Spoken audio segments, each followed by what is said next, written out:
Buenos días, hermanos. Ahora vamos a tratar lo que podría ser la tercera parte de las dos prédicas anteriores. Y el título es las características del verdadero seguidor de Cristo. Hemos visto hasta ahora dos fundamentales características que curiosamente estaban también en Nehemías. Nehemías en su oración también las mencionó. El que ama al Señor y guarda sus mandamientos. ¿Recuerdan? Hablamos justamente que el Señor mismo Jesucristo dijo esas cosas. Si me amáis, guardad mis mandamientos. Pero hay una tercera todavía. Falta una. Y eso es lo que vamos a ver hoy día. Esta vez ya no vamos a hablar del pseudocreyente, sino del creyente auténtico. ¿Y qué tiene este creyente auténtico? Aparte de esas dos características fundamentales. Amar a Jesús, guardar sus mandamientos y algo más. Realmente está escondido en el título, pero ahora lo vamos a ver, porque hay un pasaje en la Escritura, en el capítulo 21 de Juan, que vamos a ver ahora, que explica esos tres puntos, esos tres requisitos. Ahora, hay una cosa que habrán notado. Cuando observamos, por ejemplo, a cristianos de países donde la fe cristiana es perseguida, habrán notado que hay un vigor espiritual especial en esos cristianos. Hay un vídeo en YouTube que les recomiendo que lo vean. Se puede buscar de esta manera, es decir, cristianos coptos de Egipto cantando, o cántico de los cristianos coptos de Egipto. Lo buscas y vas a encontrarlo.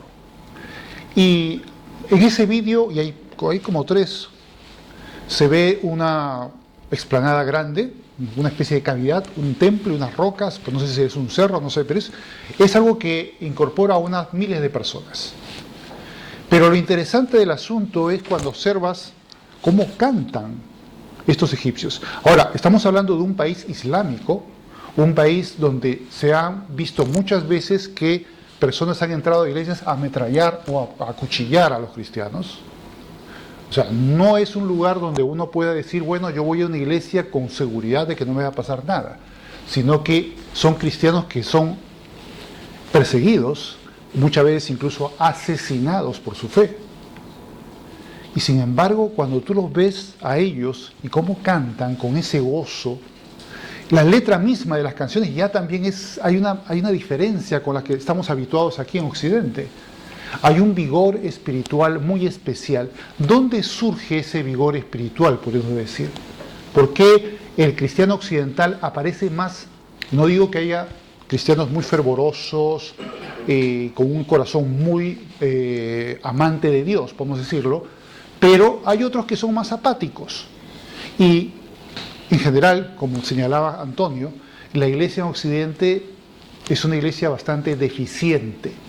Y efectivamente hay una apatía en el modo incluso en el modo de cantar, de alabar a Dios. No ves ese gozo que vas a ver si ves este video de YouTube, a esta gente como canta, ¿no? Entonces hay algo que tienen estas personas. La iglesia cristiana, en sus primeros siglos, se desarrolló con unas dificultades bastante grandes. Recuerden las famosas 10 persecuciones de los romanos a la iglesia cristiana. Los 3 primeros siglos fueron bastante duros y el Señor ya había advertido de que esto sucedería. Les dijo, en el mundo tendréis aflicción, pero confiad, yo he vencido al mundo. Y vemos pues que efectivamente los cristianos eran perseguidos, muchos asesinados, pero llega el siglo IV y Constantino, este emperador, al principio del siglo IV, estamos hablando de 300 y pico, en el 313 se va a hacer el edicto de Milán, que la iglesia cristiana de pronto ya no iba a ser perseguida por Roma, sino que podían la gente tener la libertad. Pero Constantino fue más allá. Podría haber dicho, bueno, señores, ahora a partir de este momento ustedes van a poder seguir con su fe, no les vamos a perseguir, no los vamos a apresar, ni los vamos a matar. Pero no, él hizo dio un uso político a la religión cristiana, a los cristianos de Roma, y patrocinó también a la iglesia cristiana, le dio prebendas, y al final del siglo IV, con Teodosio, la cosa empeoró todavía, Ahora, aparentemente mejoró, ¿no? Uno diría, bueno, qué bueno que la iglesia cristiana ya no es perseguida y ahora Teodosio dice que es la iglesia oficial del Imperio Romano y que están prohibidas las demás religiones paganas.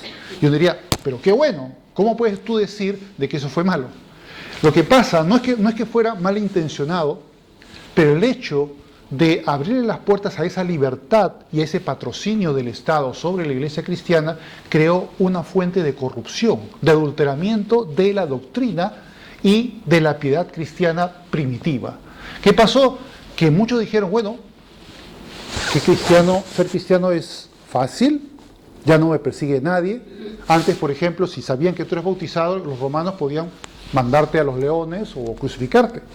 Pero como ya ahora no va a suceder eso, y encima te van a poner un sueldo si vas a ser un sacerdote, digamos, un líder religioso del cristianismo dentro de Roma, vas a ser promocionado, vas a ganarte la vida, incluso con templos bonitos, con parnafernalia bonita y una serie de atribuciones económicas. Y dicen algunos, bueno, comenzaron a infiltrarse personas que dirían, bueno, no soy yo cristiano de verdad, soy un profesante, pero soy un profesante que me conviene el cristianismo porque voy a tener beneficios. Ahora nadie me va a matar, no tengo peligro y por lo tanto, bueno, pues puedo seguir adelante. Y eso fue lo que pasó. Y a partir del siglo IV, cuando muchos dicen, la iglesia venció al mundo, realmente fue al revés. El mundo venció a la iglesia. Y la iglesia comenzó a podrirse. Y hoy en día, cuando lo que dijo Antonio sobre el occidente actual, también la ven podrida. Vamos a decir, y es la verdad. No es que no hayan cristianos auténticos y por lo tanto haya una piedad también auténtica, pero no es una mayoría. Es realmente, hoy en día, si somos honestos, una auténtica minoría. Y la mayoría ya ves cómo está. Por lo tanto, ¿qué fue lo que les falta? ¿Qué se perdió en el camino? Y eso es lo que vamos a ver aquí. Vamos a ir a ese verso de Juan 21, del 1 al 7. Ahora, vamos a verlo en tres partes este pasaje. Es la primera parte, luego segunda y la tercera. Ese es el precedente, simplemente. Nos enseña algo este precedente, pero la parte del meollo del asunto va a estar en los dos siguientes pasajes. ¿Qué dice aquí este precedente? Dice, después de esto, Jesús se manifestó otra vez a sus discípulos, está hablando de la resurrección, luego de la resurrección de Cristo, junto al mar de Tiberías, y se manifestó de esta manera. Estaban juntos Simón Pedro, Tomás llamado el Dídimo, Natanael de Caná de Galilea, los hijos de Zebedeo y otros dos de sus discípulos. Simón Pedro le dijo, voy a pescar. Ellos le dijeron, vamos nosotros también contigo. Fueron y entraron en una barca, y aquella noche no pescaron absolutamente nada. Cuando ya iba amaneciendo, se presentó Jesús en la playa, mas los discípulos no sabían que era Jesús. Y les dijo, hijitos, ¿tenéis algo de comer? Le respondieron, no. Él les dijo, echad la red a la derecha de la barca y hallaréis. Entonces le echaron y ya no la podían sacar por la gran cantidad de peces. Entonces aquel discípulo a quien Jesús amaba, está diciendo de Juan, el mismo, dijo a Pedro, ¡es el Señor! Simón Pedro, cuando oyó que era el Señor, se ciñó la ropa porque se había despojado de ella y se echó al mar. ¿Qué nos enseña esto? Fíjense lo que había pasado antes. Cuando Jesús había sido entregado y estaba ya prisionero, pero en su afán de estar con el Señor, Él lo acompaña, está también presente allí, en un lugar donde Él está detenido. Y ahí se cumple esa profecía que dijo Jesús cuando todavía no había acontecido esto, cuando Pedro se ufanó diciéndole, Señor, yo estaré contigo, si es necesario perder la vida por ti, lo haré. Y lo frenó Jesús y le dijo, Pedro, antes que el gallo cante 2 veces, tú me vas a negar 3 veces. No te ufanes tanto de tu vigor, de tu fidelidad hacia mí, porque te van a temblar los pies, te vas a acobardar y me vas a negar 3 veces. ¿Qué pensaría Pedro cuando oyó eso? No, ¿será posible? Y efectivamente, pues, en esos momentos, cuando Pedro estaba viendo muy cerca a Jesús, la gente comenzó a decirle, oye, ¿no eres tú de los discípulos de este Señor? No. Y fueron 3 veces. Y luego canta el gallo y Pedro se acuerda de eso que le dijo Jesús, que pasaría. Y por supuesto, ahí su corazón se desgarró, se amargó, lloró amargamente, porque sabía que había defraudado a su Señor. Y luego vemos este episodio, pasan los días, pocos, pero están pescando y de pronto Jesús resucitado está allí. ¿Qué hace Pedro? ¿Se acobarda esta vez y dice, no, cómo me va a presentar ante Jesús que yo le he negado? ¿O va, se viste, se tira al agua y se va corriendo a estar con Jesús? Aquí no hay una huida, sino más bien lo que debe hacer un corazón que realmente ama a Dios. Si ha pecado, si ha fallado a su Señor, pues él lo que tiene que hacer no es huir de su Señor, sino más bien acudir a su Señor. Y eso es lo que va a hacer Pedro. Va a acudir a Cristo inmediatamente. ¿Para qué? Para ser perdonado y para ser restaurado. Y eso es lo que va a hacer Jesús a continuación, en ese momento en que se van a reunir los discípulos que estaban pescando con el Señor. Y aquí vienen las 2 características que hemos señalado del seguidor de Cristo, el verdadero seguidor, y luego veremos una última en el pasaje siguiente. Pero bueno, vamos a ver primero este segundo pasaje. Es del verso 15 al 17. Dice, cuando hubieron comido, Jesús dijo a Simón Pedro, Simón, hijo de Jonás, ¿me amas más que estos? Fíjense, ¿me amas más que estos? Una primera pregunta. Luego dice, le respondió, sí, Señor, tú sabes que te amo. Él le dijo, apacienta mis corderos. Volvió a decirle la segunda vez, Simón, hijo de Jonás, ¿me amas? Pedro le respondió, sí, Señor, tú sabes que te amo. Le dijo, pastorea mis ovejas. Ya van 2. Le dijo la tercera vez, Simón, hijo de Jonás, ¿me amas? El hombre ya se quedó, pero vamos, ya te he contestado 2 veces y ahora encima me he vuelto a preguntar una tercera vez. Qué pesado, ¿no? Y luego Pedro se entristeció de que le dijese la tercera vez, ¿me amas? Y le respondió, Señor, tú lo sabes todo, tú sabes que te amo. Jesús le dijo, apacienta mis ovejas. Aquí vemos con claridad cuál fue la pregunta. No fue, ¿sabes de mí? ¿Sabes quién soy? No, eso no fue la pregunta. Tampoco fue, ¿crees en mí? Tampoco fue esa la pregunta. Dijo, ¿me amas? ¿Se acuerdan de la profundidad de la fe? Que ese grado, esa profundidad de fe, cuando hay amor por Cristo, es cuando podemos decir que esa persona verdaderamente ha nacido de nuevo y permanecerá fiel a Jesús hasta el fin de su vida. Y aquí lo vemos. Esa es la pregunta del Señor. No le dijo otras cosas, sino, ¿me amas? Pero le dice algo más.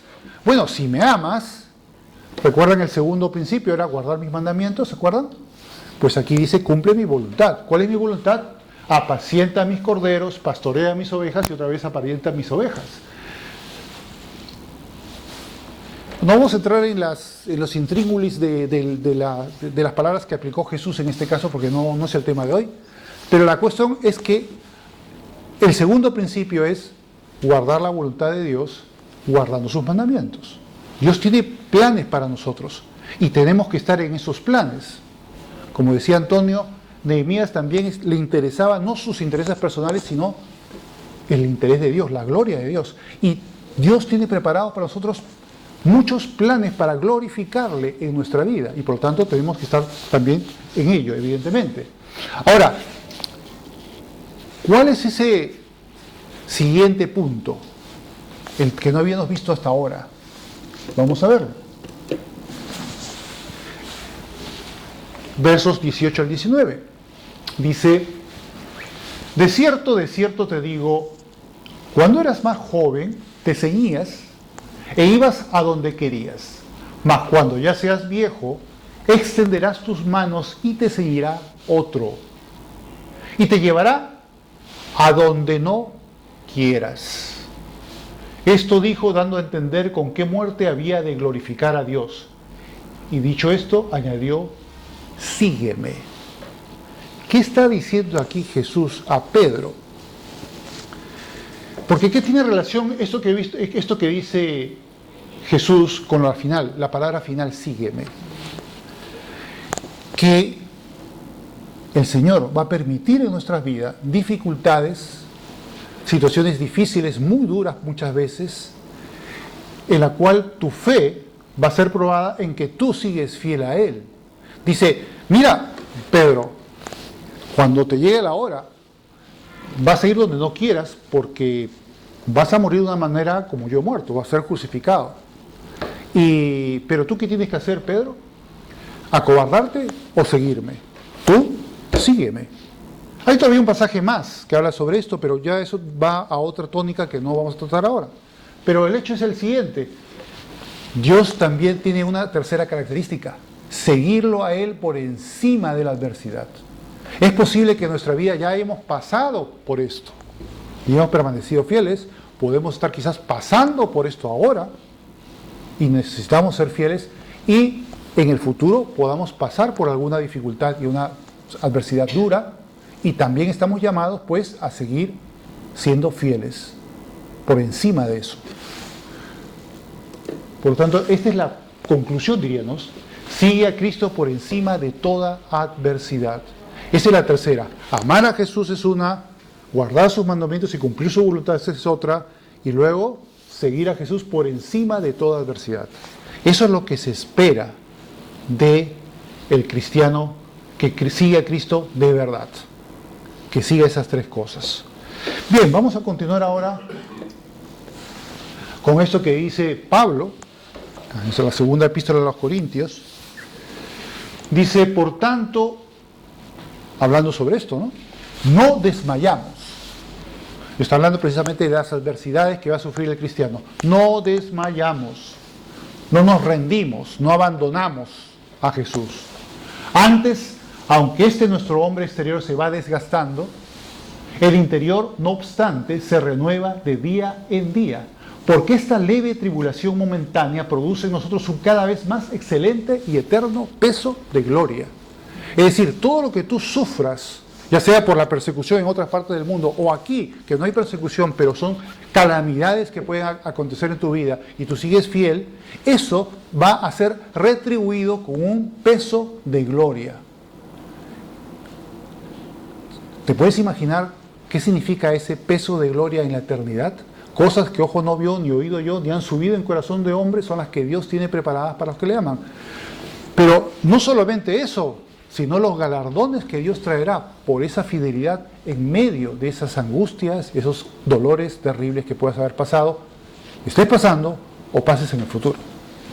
Eso va a tener, hay una retribución, no es una cosa que simplemente Dios nos va a dar una medalla, va a haber una retribución, va a haber un galardón y va a haber un peso de gloria. Y a más sufrimiento un creyente tenga, ese peso de gloria será mucho mayor. Por lo tanto, eso hay que tenerlo en consideración. Ahora, aquí vienen estas dos preguntas, ¿no? ¿Cuál es tu compromiso con Dios? ¿O tu compromiso con Dios es una cosa efímera, superficial? ¿Te conformas con ser un cristiano superficial, débil y propenso a claudicar a la mínima dificultad? Y claro, eso también denota, ¿no?, si un creyente realmente es de verdad o no, o solamente es un profesante. Evidentemente la adversidad lo va a tumbar. Y ha sucedido, y lo vemos suceder muchas veces, con una aterradora frecuencia, que eso sucede, y abandona. O por envanecimientos de prosperidad, o porque simplemente ya una aflicción los derrumbó, y se fueron, y ya no están militando con Jesús. Aquí he puesto esto para acordarme de este caso. Este señor Wayne Cordeiro es un norteamericano, un predicador estadounidense, que fue a China a a dar una especie de instrucción a muchos líderes chinos de varias iglesias en China. Entonces fue a un lugar clandestinamente, por supuesto, porque no era una cosa que pudiera ser pues en un lugar como aquí entenderíamos un centro de convenciones. No, fue una cosa a escondidas. Y él, en el momento en que está ya predicando a ellos, le dice: ¿qué pasa si la policía nos encuentra? Le pregunta. Eran 22 nada más, líderes cristianos. Si viene la policía y nos encuentra, a ti te deportan en 24 horas. Y a nosotros nos encarcelan por 3 años. Y, caramba, ya, bueno. Entonces él había traído 15 Biblias y comienza a repartirlas, ¿no? Y resulta que, como eran 15, eran 22, obviamente algunas personas no podían tener la Biblia, entonces tenía que compartirla. Y había una señora que coge la Biblia y se la da a una compañera, ¿no? Ella no hace falta coger la Biblia. Y cuando le pide que cite que hable mejor dicho, la cita bíblica, que era un capítulo entero, pues la mujer lo dice de memoria. No necesitó para nada la Biblia, lo tenía aquí. Y en un receso, Wayne va y le pregunta a esta mujer: veo que te has aprendido la Biblia. Sí, es que en la cárcel hay mucho tiempo. Ah, en la cárcel, sí. ¿Pero cómo? ¿En la cárcel no te requisan las Biblias? Sí, pero hacemos papelitos, se lo escribimos en papelitos y lo leemos ahí. Y le dice: ¿y los papelitos tampoco nos requisan? Sí, pero para eso nos memorizamos, porque ya de aquí no nos lo puede quitar. Entonces comenzó a ver esa calidad de creyentes, y al final le dice Cordeiro a estos dirigentes chinos: a ver, díganme por favor, ¿en qué puedo yo orar por vosotros? Y le dice: pues ora para que nosotros tengamos esas libertades que vosotros tenéis en Estados Unidos, para que podamos estar libremente ejerciendo nuestros cultos al Señor. Y Cordeiro, después de haber visto todo ese escenario, toda esa calidad espiritual de esta gente, dice: lo siento, yo no puedo orar por eso. Y los chinos se quedan pues perturbados. ¿Cómo? ¿Que no puedes orar por eso? No, le voy a explicar por qué. Porque allá en Estados Unidos, si te tardas más de 1 hora, no vas. Si estás muy lejos, no vas a esa iglesia. Y vosotros habéis venido aquí de 13 horas en tren, y algunos más lejos incluso, y no habéis dudado en estar aquí presentes. En Estados Unidos, si no pones un buen aire acondicionado, la gente dice: no, aquí no me quedo. Aquí no tiene ni aire acondicionado y están bien.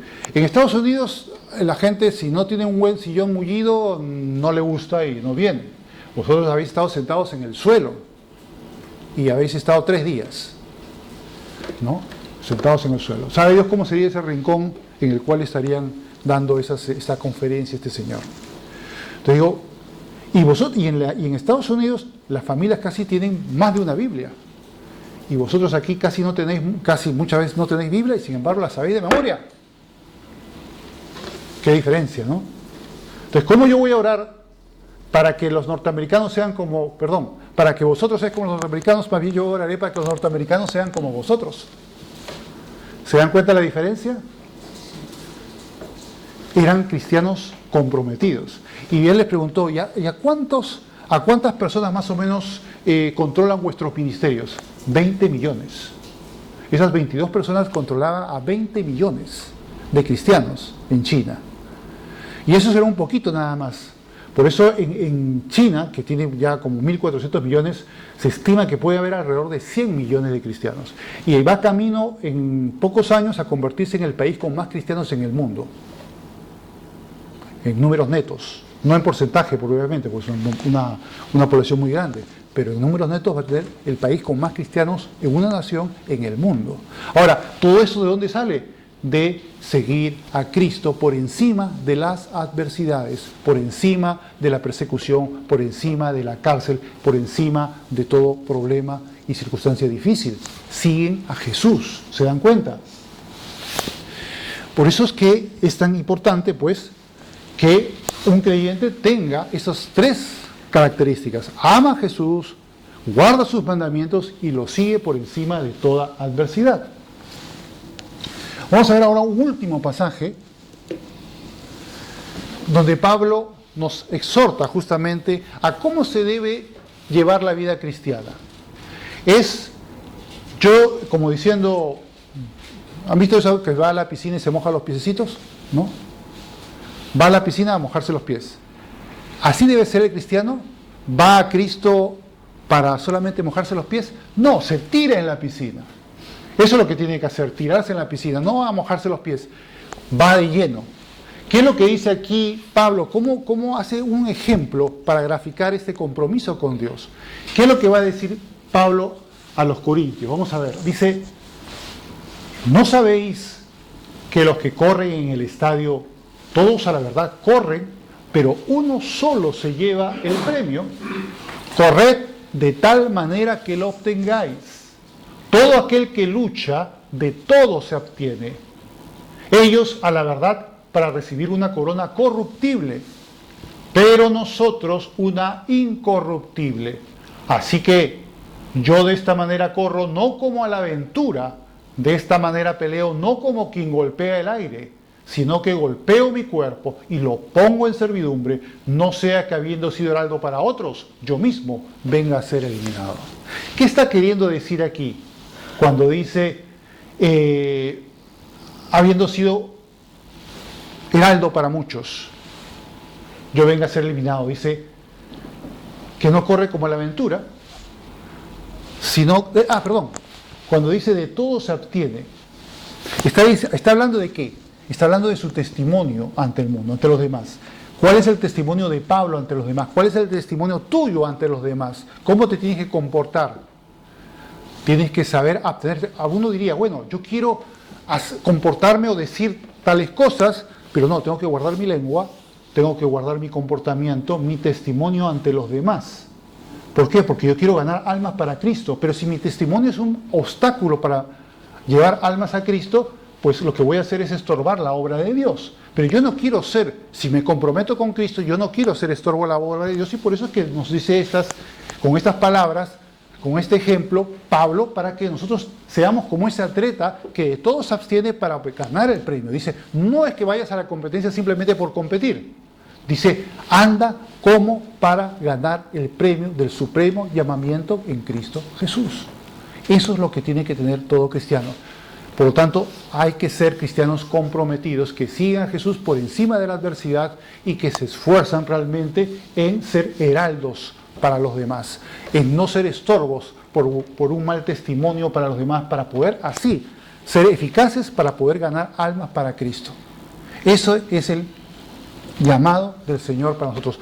Recordemos, en conclusión, hay 3 características importantes: amar a Jesús, guardar sus mandamientos para poder así cumplir su voluntad, y por último, seguirle por encima de toda adversidad. Oremos. Padre Santo, te damos las gracias por el consejo de tu palabra, porque tú allí nos enseñas cómo verdaderamente hacer de nuestra vida cristiana una vida que verdaderamente te honre y que dé fruto abundante. Señor, ayúdanos a ser persistentes en una vida en la que amamos a Jesús, en una vida en la que guardamos sus mandamientos, y una vida, Señor, en que le seguimos de una manera incontestable por encima de cualquier dificultad y dolor y sufrimiento, Señor. Te pedimos que nos ayude a ser cristianos comprometidos, que buscan ir a esa meta, a ganar ese premio del supremo llamamiento en Cristo Jesús, ese galardón final que será dado a todo aquel, Señor, que verdaderamente te ha seguido, pese a todas las dificultades. Ese gran peso de gloria, Señor, que acumulamos al seguirte fieles en medio de las dificultades. Te pedimos, Señor, que seamos plenamente conscientes de ello y que podamos, Señor, vivir vidas cristianas que están en esas 3 características para ser seguidores verdaderos de Jesús. Te lo pedimos todo en el nombre precioso de Jesús. Amén.